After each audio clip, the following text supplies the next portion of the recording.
Good morning. You're listening to the Ron G. Morning Show on WSAN Radio.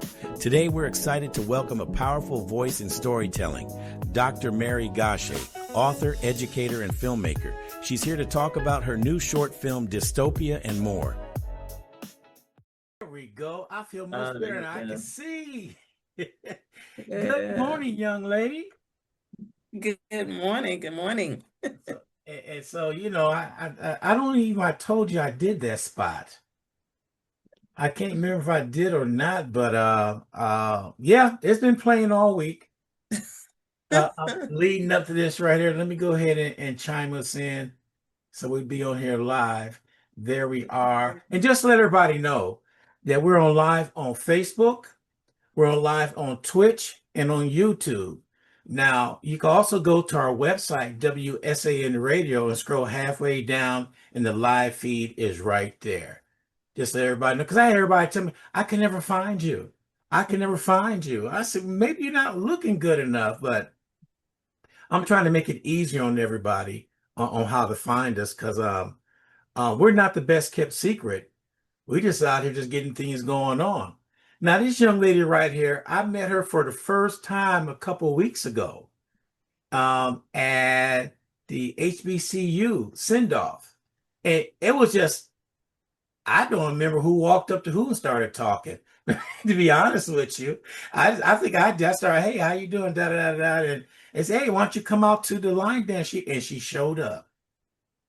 And it was good. And she was telling me about the short film that she was doing, and I said, oh man, I have to see that film.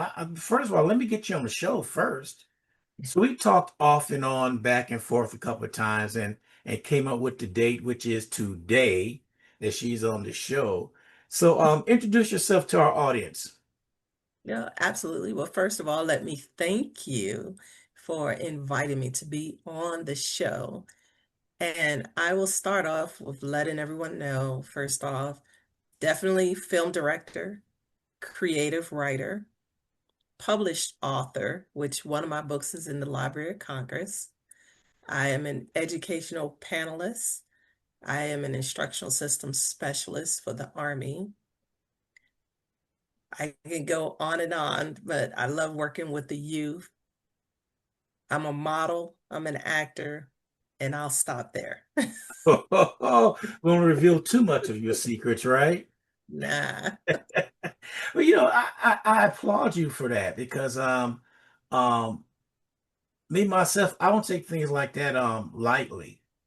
You know, all the things that you have done and what you contribute to everything. I think that is a blessing for you to even be on the show and talking about it, on things that you've done. And I'm pretty sure there's a path out there for you that you haven't crossed yet.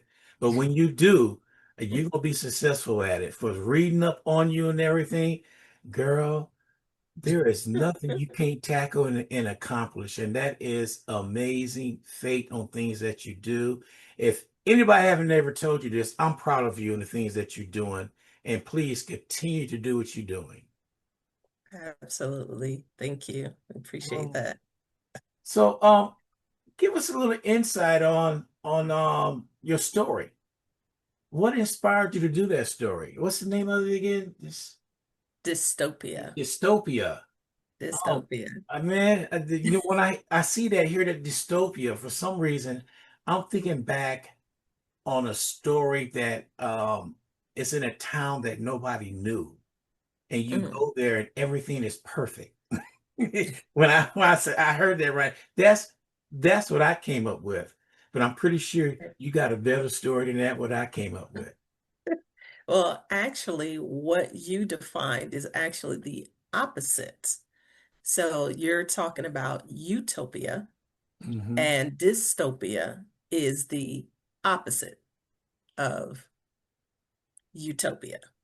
Okay. So this particular story, how did I come up with it? Well, you know, in some of our greatest works, a lot of it oftentimes comes from an experience, whether it be traumatic or whether it was something very pleasant. And so, although this is not my particular story. And at some point, I'm sure I will write about that. But this particular story started really because I was writing a full feature film based off of my book, A Mistake in Trust.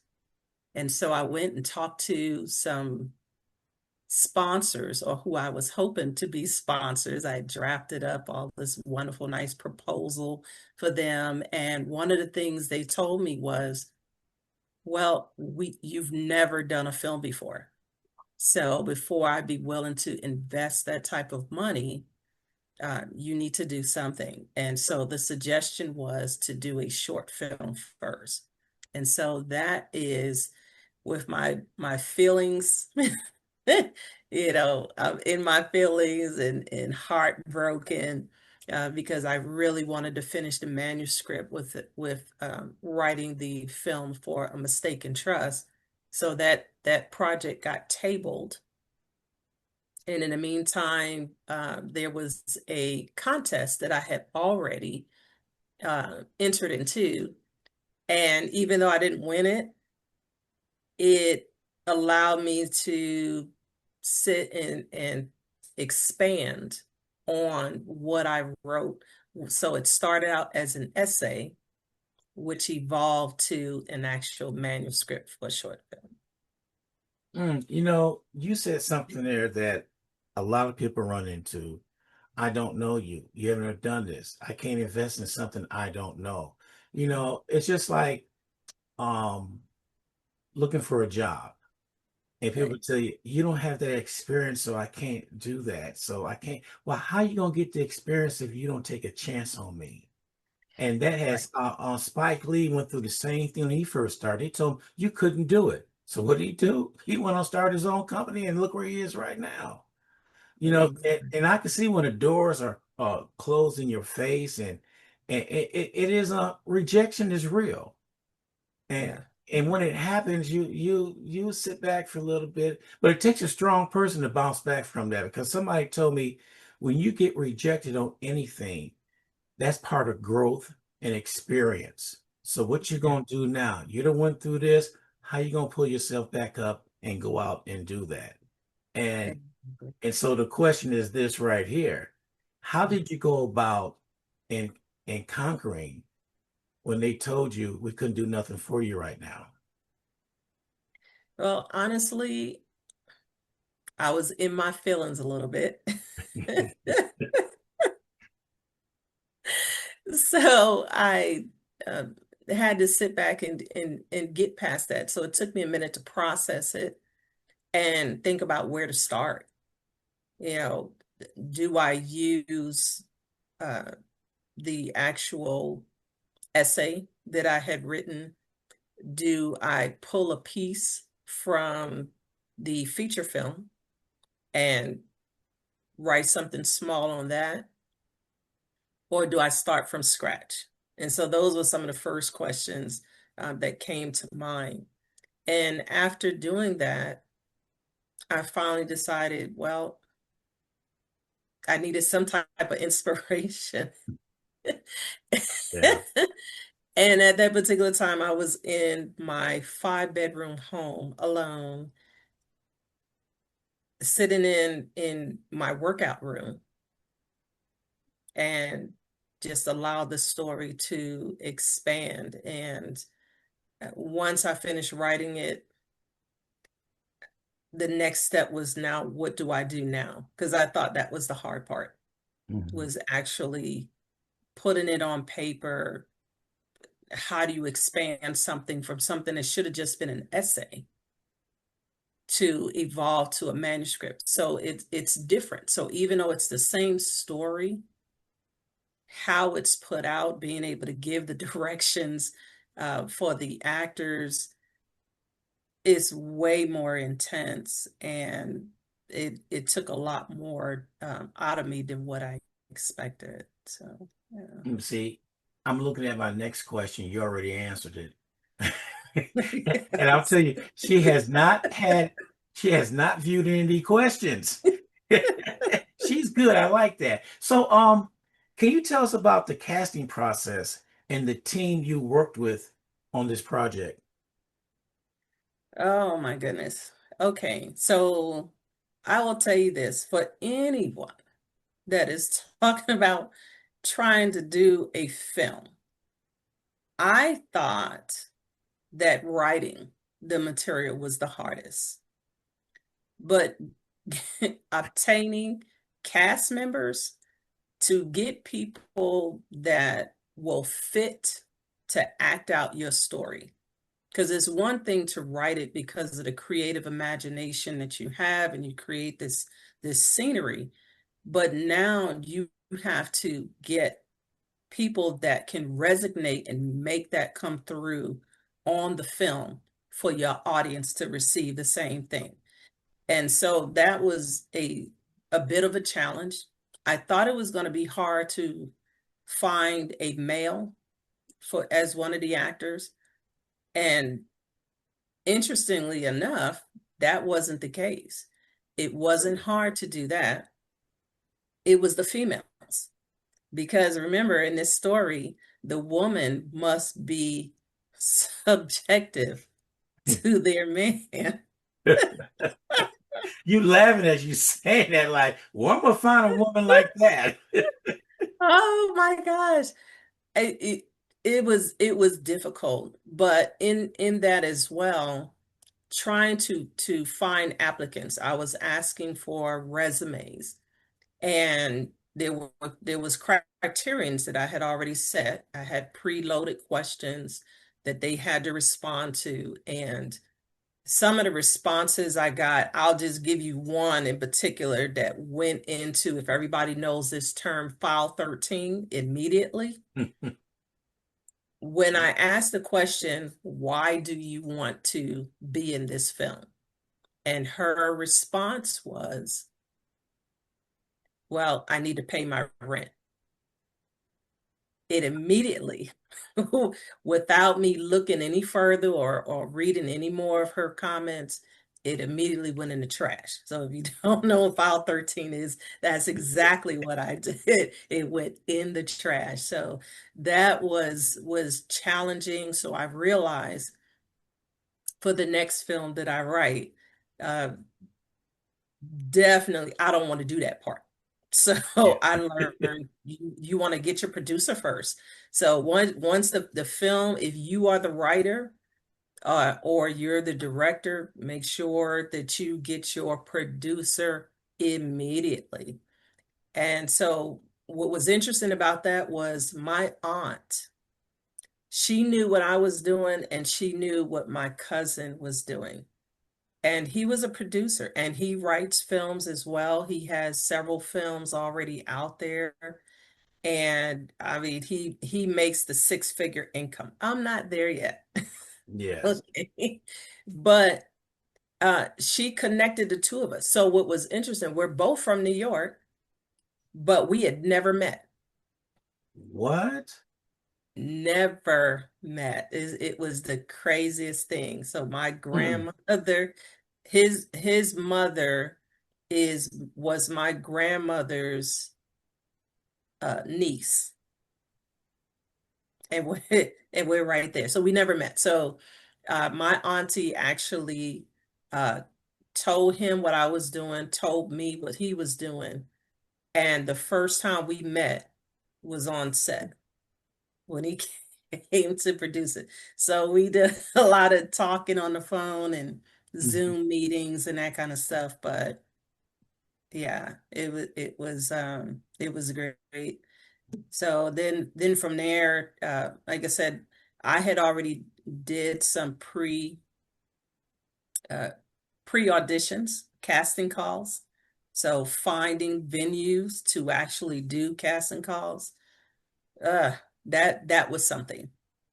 Mm. So I had one young lady, she did her audition in her car. Ooh. So for future people, don't do that.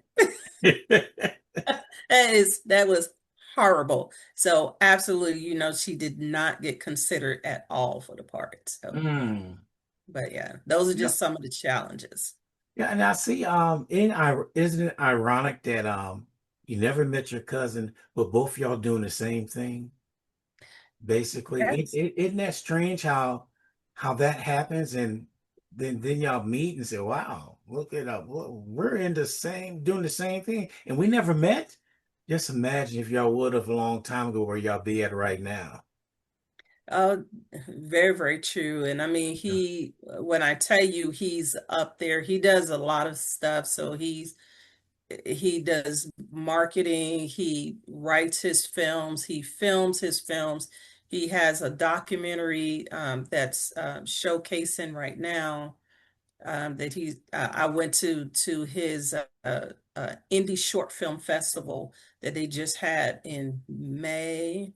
I think it was in May. I flew out there to support him to, watch the film.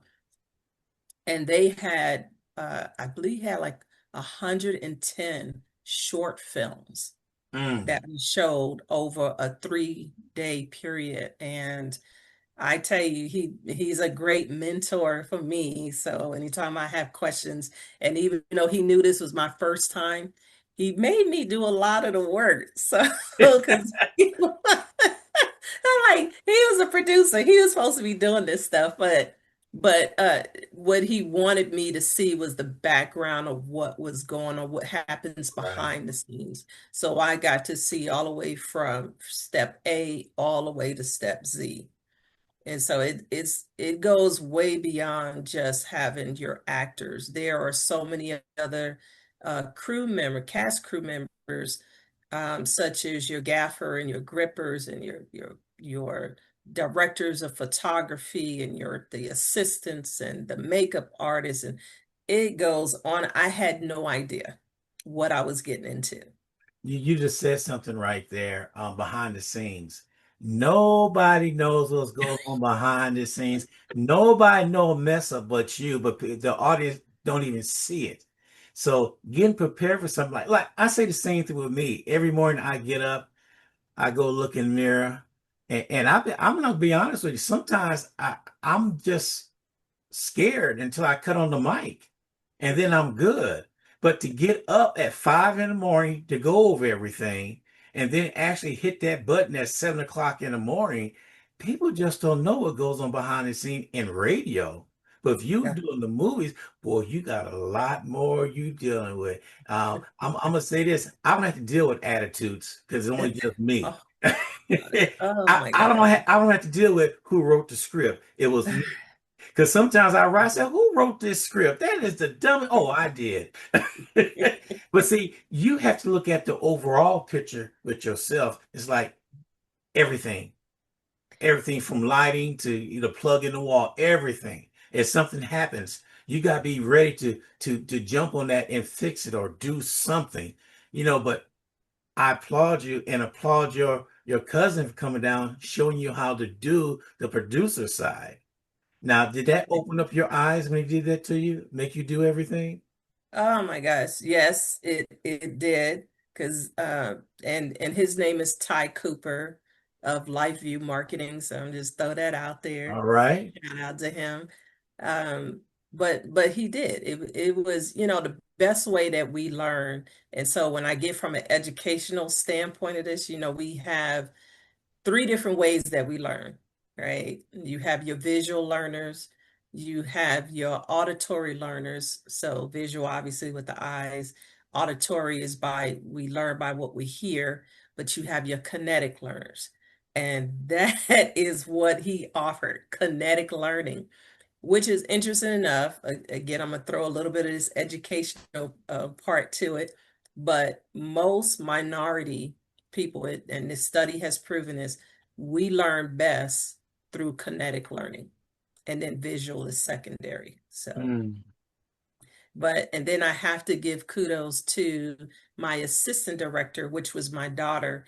And I did not want to choose anybody else beside her because she knows what I like. And she was on point all the way with the reads, the rehearsals. I mean, she knew everything, the making sure that the colors matched and that kind of stuff of what we needed for I just didn't know there was so many different colors of blue or Yeah. pink or and these are some of the things that we consider, which the director of photography, definitely that was more for him, to get.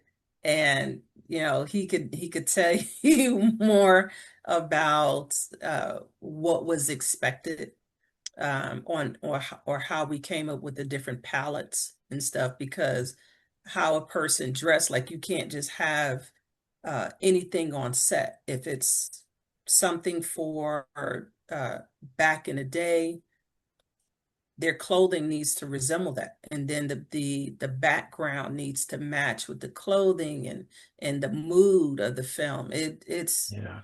way more intense than what I thought. Wow. So, what do you hope the audience will walk away from after watching your film? Well, I will share this with you. The synopsis of it, if they haven't heard it already.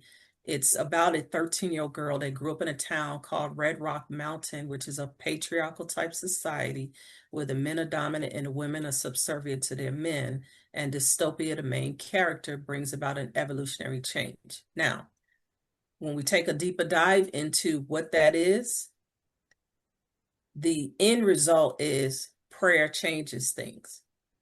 Hmm. The inside scoop to this revolves around a topic that we have joked about, have kind of skipped and made very light, lightly treaded upon, Yeah. is on domestic violence. Hmm. And it's a huge issue nationwide.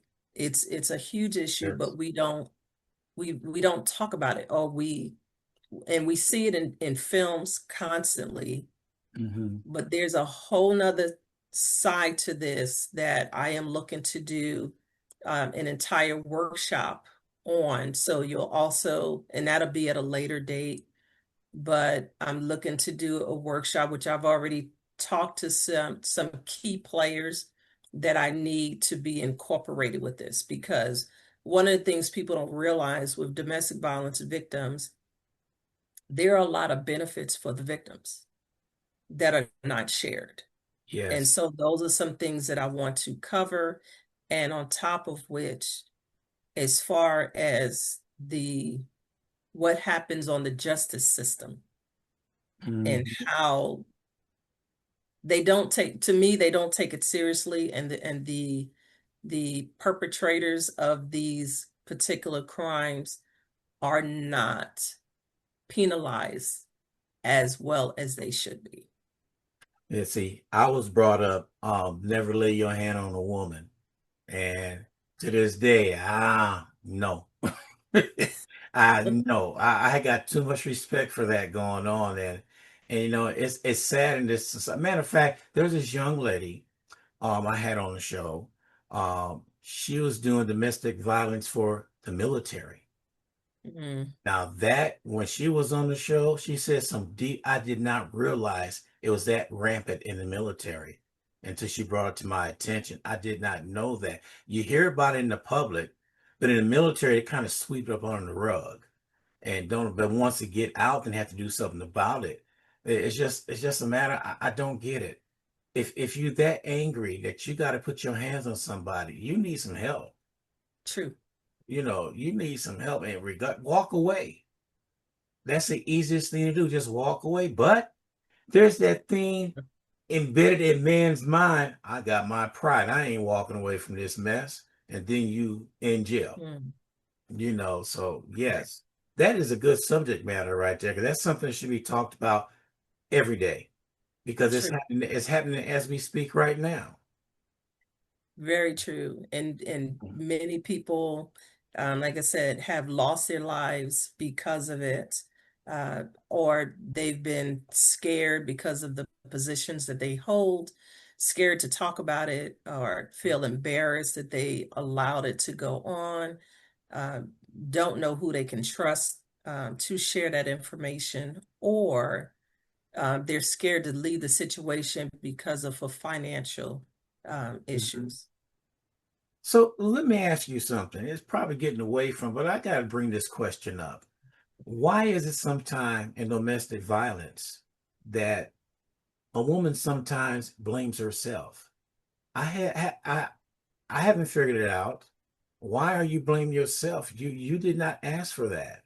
But if you talk to a lot of women who's in domestic violence, they will say, "Well, I don't want to press charges, or I don't want that. He was just angry. He just did that." No, why is that cycle continue? It's continuing. How's that cycle going to break? Well, again, this is something I definitely want to take a deeper dive into when I do the actual workshop, which will include, and that's not going to happen on this particular event that's coming, but in the next event, one thing I can share out, and I'll just be totally transparent. I am a victim of domestic violence. So this is kind of somewhat of a healing process for me, even though it's not my own personal story. Like I said, I'm not there yet. But I will say this, I was in law enforcement. And when I tell you it's an embarrassment to be in that position where you do your job outside of your home, and some people have no clue of what you're going through. Um, I've had other coworkers in other departments that they used to put makeup on their face just to cover. And it's because of the key positions that they were in, and they were in the military, you Mm, know, that maybe leadership directly may have had some win of it, but yeah. outside of that, unless you really knew what was going on, they don't talk about it. So it's a point that I brought up and kind of touched on merely is financial situations, or they may have children. I didn't have children. Mine were all grown when this happened. So this was really devastating for me because this happened when I turned 50. Mm, And so again, it's how do you not see those red flags? That's the word I'm looking for. You don't see the red flags. But in actuality, they are there because it starts out with how they speak to you. They may call you outside of your name, disrespecting you on a constant in front of people. hmm. That is a form of abuse. It's called verbal abuse, but people don't take it as such. It's more light, like, oh, well, they was just upset at the time. Yeah. But the thing people fail to realize is that words hurt, and they do, and they cut deep. Yes.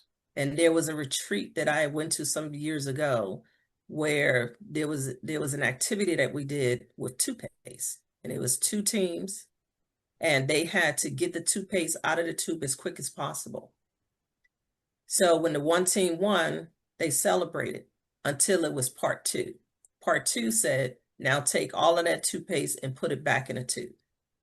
And everyone was stunned because, it's out of there. And the same thing, the things that you say out of your mouth, that's why I'm people, they look at me and they're like, well, it seems like you're thinking about what you want to say. There's a reason for that.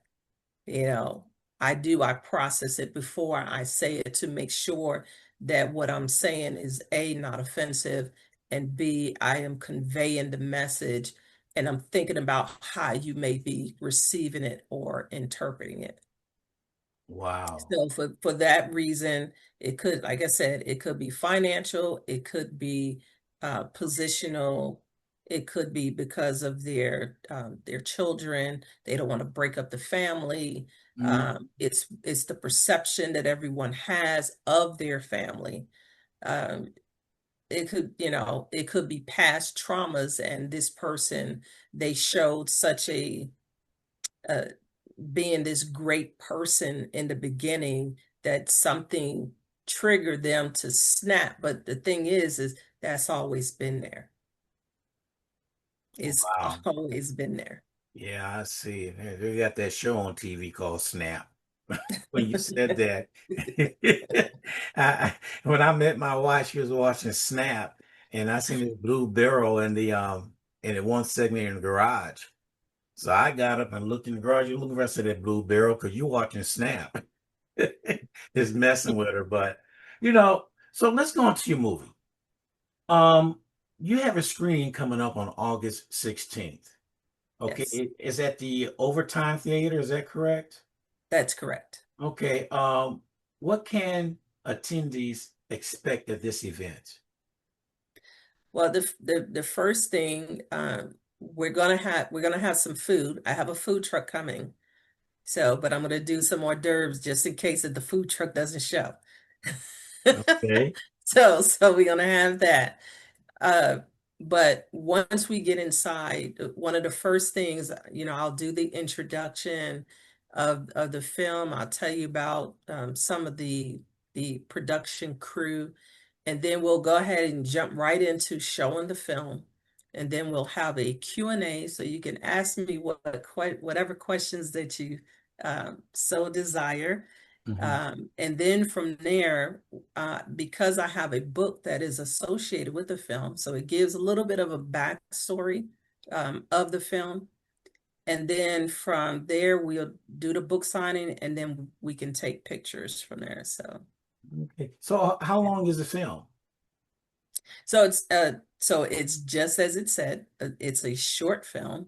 So it's no longer than 14 minutes long.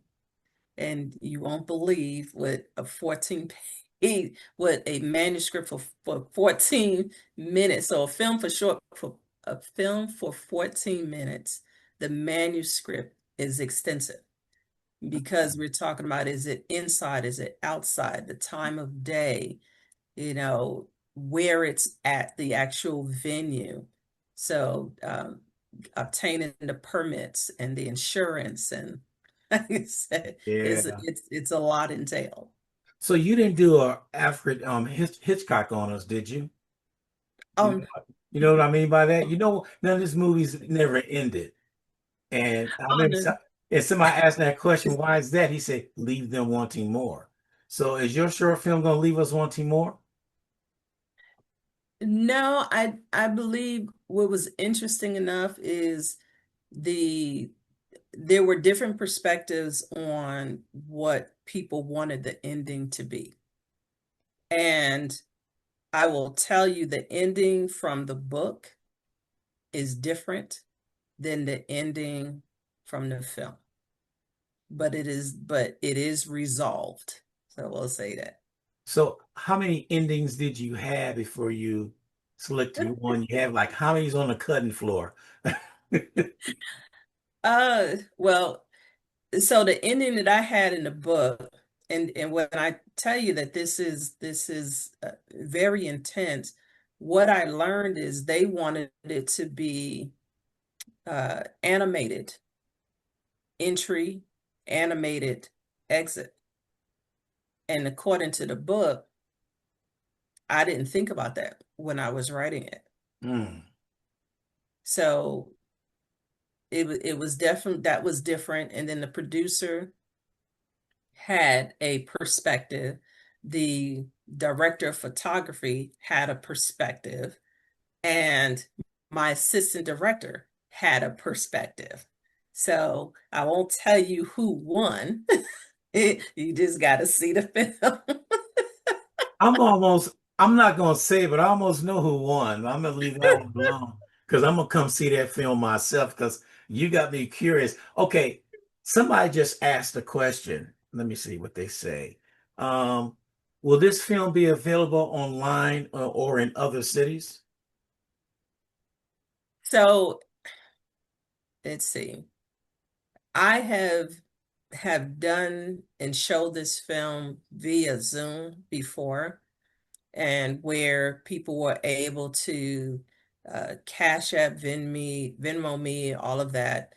And then I gave them rights, permission rights, where they were able to log in like this Zoom, and they had to, show up at that particular time, day and time, and then I would play the film. So what they were able to get was each one of the cast was able to give me a 2-minute video where they talk, introduce themselves, said what part they played in the film, and,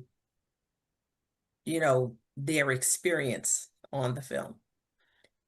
And so I'm able to do that on those online type of venues. Will I do that in any in-person one at some point? Maybe, perhaps so. But one of the challenges that I saw was people either had internet issues, and so they weren't able to log in, and then I'm dealing with folks calling in the middle of the event, so the online event, and so they're asking, "Oh, I'm having problems getting in, and can I see it a little later?" and all that stuff. I've had where I've actually sent an actual private link to people to watch it in their own homes, and I gave them 3 dates. Yeah, I gave them 3 dates in order to watch it. I will tell you, it's amazing that you go through all that. And I don't think people realize that. When you send out a link and you give them a certain day, and you tell them, okay, it's going to be shown this day, and that day. And then when that time passed and they never watched it during that time, they still come back and ask, "Oh, I missed it. I'm sorry." And I sent reminders. And that was so crazy. I'm like, I send you reminders and I'm asking you, "Hey, did you get a chance to watch film? Blah, blah, blah. Remember, it's on this day, this day, this day." And I sent out a reminder for each day that it passed, so before it comes and right after it comes, to remind them of the next day, and they still missed it. And I've had a few get upset because they're like, "Well, why can't I just have it all the time?" Oh, No. boy, that That's one, not, I'm just yeah. laughing. So, Just give it to me. yeah. Yeah. So, once I have to give kudos to my baby, New Prince of New Prince Entertainment. He's also under Joe for OMG Sounds and OMG Lens. He has been magnificent. He has just championed for me since I've been here. Well, not since I've been, because I've been here since 23, but here. Yeah, But since he and I have been together, he has promoted, you know, everything and been such a huge support. And everybody knows anytime you're doing any type of business or any type of goal that you have, it is very important to have that backing, that support. right. And he's been that and then some. So I would be remiss not to mention my baby Do Prince Vance out there. So thank you, Yeah, CR, listening. I definitely had to give kudos to him. I know you. I know it because when I talked to him for the first time, we knew some of the people he worked with. And I know some of those DJs because I see them from time to time at different places and everything. So it's just DJs, we are in this weird world that Mhm. that we talk to each other, we know each other by face, but we just can't sometimes remember their names. Yeah. But we know the faces. And I'm good at that. I'm supposed to be good at names, but hey man, I just seen you last week. Oh, I seen you over here. Matter of fact, I'll talk to some that I seen at this election deal that we did. We were all there. And I said, man, look at this. This combination of 100 years experience right here. Yes. But yeah, I understand that. Definitely give him shout out and kudos. If you wasn't, I was. But so let me ask you something. What advice would you give an aspiring writer, educator, or filmmaker, especially women of color? Oh, wow. You know, find a mentor. That was probably one of the biggest things for me. I tell you, because when my cousin came on board, I mean, prior to that, I had very, very little knowledge. And thank God for him. He had been graduated, doing the whole film industry, and he had been doing this for so long that he knew all of the pitfalls and things that they don't tell you, because I love research, and I was researching how much it's going to cost, so I know, because people would ask, the sponsors or people that donated, and I did have a lot of sponsors that did sponsor to contribute, to the film and stuff. But when you're doing those proposals, the first question they ask you is, how much is the budget? How much does it cost? And Mm. when I tell you, people don't like to tell you how much the film costs. Yeah. They don't like to tell you that part. But I will share with you, I saw the smallest amount that I saw was $30,000. The Mm. smallest amount. Some of the bigger ones, like Disney and all those guys, they go up to the millions. Yes. But the smallest salary that I paid, or the smallest check that I cut, was for the actors. Mm. So were they all local actors here in San Antonio? No, actually, so here's what's interesting. I wrote and filmed this film in Colorado. Colorado Springs. So if anyone's ever been to the Garden of the Gods, we did part of the film there. So it was a two-shot location, one interior, one exterior. So the exterior was Garden of the Gods. The interior, we had to rent an Airbnb. And oh my God, that was a story by itself, because we were trying to save money and let somebody stay in there, and it was yeah, it was crazy. So the director of photography and the producer were from out of town. The actors, they were all local in Colorado, but I didn't know either one of them. I knew none of them. So, so, so the first gentleman, he stuck with me from the auditions, because there was two people, when I was posting and through Facebook and all types of social media stuff. I was posting to recruit, for the auditions.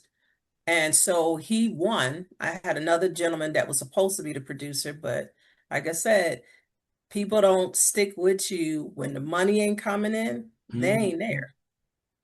And so he was, and I won't even say what his name was, but he was there in the beginning, him and another gentleman, and they was on the panel with me, and they helped select a male actor.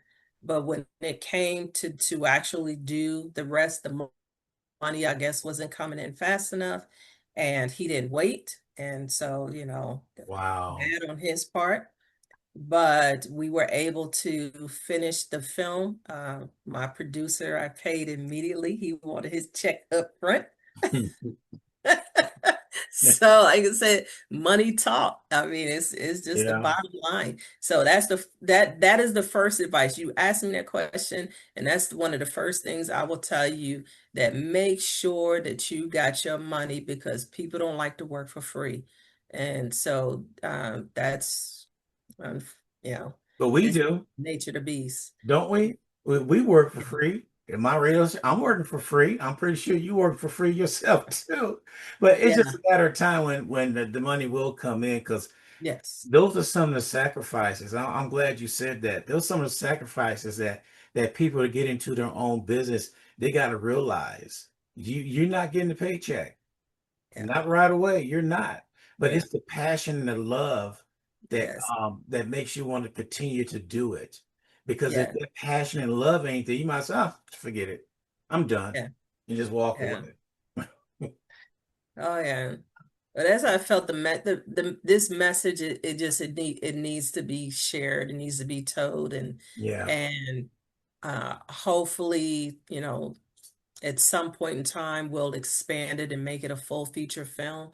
But that's something for a later date because I have a mistake in trust. Like I said, that was a table project, but Hmm. uh, that is something that is in the works. But I do have another book that I'm working on right now, Yeah. and I've already done interviews with these folks, and so I've done the transcript, and I'm waiting for them to send it back. So talking Okay. to you, honey, and and Leon, Hurry up. send, send me your transcript back now. Yeah. So, last question. How has your journey shaped your message and mission today? uh, well, I feel again that our experiences, and I almost feel kind of like how Mary J. Blige, she writes her best work when she goes through some of her worst pains. I'm not gonna lie to you. That is such a true statement. Because when I'm writing things down, I'm going through something, and you talking about the creative juices, and then mine is always late at night. I can never Yes. write nothing during the daytime, but come 2, 3 o'clock, well, oh, I'm up and I'm going to town. Yeah. I know exactly what you're talking about. Yes. Yes. So I mean it's gonna be one extreme or the other. So it's either gonna Mhm. be because you've really went through something traumatic or you're really happy.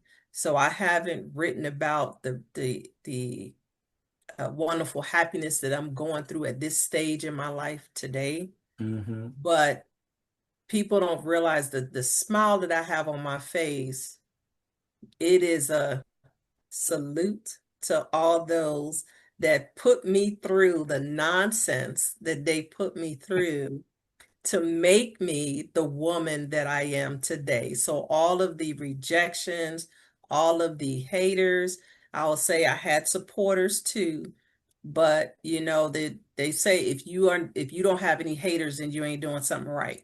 Ah, So that point right there. but staying focused, um, staying determined.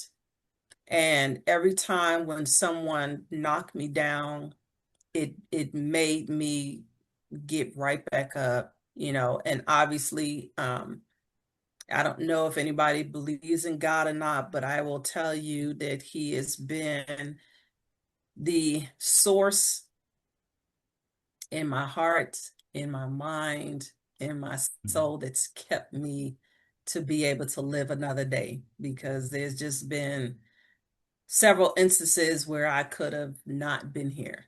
And today I am glad that I'm standing strong, standing tall, Yes. and he has helped me uh, to find my Boaz because I've dated enough of his cousins. Hmm. I like you. You're funny.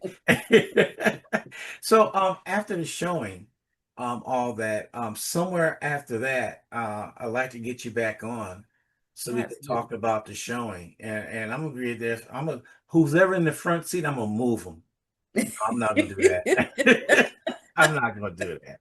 I talk a lot of trash. I'm not gonna do anything like that. I just give respect. Hey, brother, can you go over there and get me something real quick and come back? You lost your seat, buddy. I don't know. No, I wouldn't do that either. No, But I will put you up there with without other sponsors. So I have to give kudos to the Break Room because they were one of our sponsors, Mm. OMG Lens, as well as New Prince Entertainment. So thank you guys. Hey, yeah. Next time around you do something up there, just holler at me because I'll see what I can do to help you out too. Because I think you're a worthy person on things that Thank you're you. doing. Yeah, you notice when you talk to somebody for the first time, you could see that they really enjoy what they're doing and they have a story. And Yes. you don't have to listen to that story to understand that story. Am I making any sense? Oh, absolutely. Because when me and you talk, I knew it was a story there. And then when I see you guys say, you gotta get on my show. There was no ifs, ands, buts about that. I said, you gotta get on my show to explain all this. Because one of the things that people don't realize, and you probably know it too, um, we're not gonna bring your daughter in this one, Ryder, because that's family's understanding. Um, it's called chemistry. Mhm. And a lot of people don't believe in chemistry. I believe in chemistry because if the chemistry is there, then everything else is secondhand. Exactly. Because the it's just there. Like meeting you, the chemistry was there. I want you on the show. You should Yes. see some people that I have met, and I'm not saying no names. Is no, I had one on the show, and this is no stuff. I felt like I was a dentist pulling information out. I asked him a question. Yes. What about Um, this one? No. This is an open-end question. You can elaborate a little bit. And then after the show was over, he called me and said, hey man, the show went good. So can I be back on again? We have to talk about that. Because sometimes you see this and how did I get myself into this? So now I'm looking more into when I get people on the show, you gotta be ready, boom, boom, boom, Exactly. boom, boom. And one person asked me, can you share your questions with me? Absolutely not. No, I'm no, not sharing my impromptu. questions. That's what it's about. Yeah, you should be able Impromptu. to answer because it's going to be about you. The question Right. I ask you is all about you. Yeah. If you don't know you, then don't do an interview True. or don't write a film. But anyway, uh, um, I'm looking forward to and seeing your film. Yeah. I'm looking forward to and meeting everybody. Then maybe somewhere down the line, man, if you don't mind, we get a couple of the cast members on and do a Oh yeah. show and, Oh and talk yeah. to them about it and everything. Because there's some behind the scenes with cast members too. I'll tell Mm. you some of the story. I did one on Respect, the Broadway show that was here, and I interviewed some of the cast members. Boy, they was hilarious and some behind the scenes stuff. Then when it was over, I said, "Do you know what you said?" They said, "Yeah, I know what I said." "Do you know everybody gonna see it?" "Yeah, I know." "You have no regrets?" "No." I said, "Oh God, Lee, you kidding me?" But it was funny. Some of the stuff that comes on there. So I know some of the cast members. The question I was asked the cast member, who was the ringleader? Always a ringleader. Now, unless you were, because you laughing, there's always one out there, and it's at every cast, you know. Wow. So I got you thinking over there now. Yeah. Yeah. That was Okay, something. all right. That's not like part two, three, four, and five. All right, we appreciate you taking your time out your busy schedule to meet with us today on this Thank you. Funked Up Friday. That's what we do on Yeah. Fridays right here. So anytime you want to come on, if you don't have the calendar link, I'll send it back to you. And I really want to talk with you after your showing, to Awesome. see it doesn't have to be right away. Reflect a little bit and come back and stuff, okay? Absolutely. Absolutely. Oh, and I had to say we do have two free tickets at least. Okay. So definitely either get with Ron or call me, either way. Okay. And or if you're watching on Ron's show, just make sure that it's the first two. So the first Yeah. two that gets to me it tells me. But I I do have got two people. I got tickets. people online right now watching. Call. Can I have those tickets? Because Because when I gave away tickets for the Wiz that was here, they were talking, can I get those tickets? I mean, I had to space it out because I could have gave away all of them at one time on the same day, but I spaced it out 4 days and they were trying, as soon as I mentioned something, they was on the phone. Yeah, Well, maybe we could do like a trivia or something, that and then sounds we'll win the good. tickets. Yeah. Sounds good. We could do something. We'll talk about that because we got time. We got to the 16th. Yeah. Okay, doctor, I appreciate you coming on board. Absolutely. It was great to have you on board. It was great to talk to you again, and we will see you down the line. Absolutely. Thank you. All right, thank you. All right, everybody. That's my favorite doctor. Talk to everybody later. Okay. Thank you for tuning in to WSAN Radio. Catch us on our YouTube channel, WSAN Radio SA. Subscribe to our channel and hit that notification button.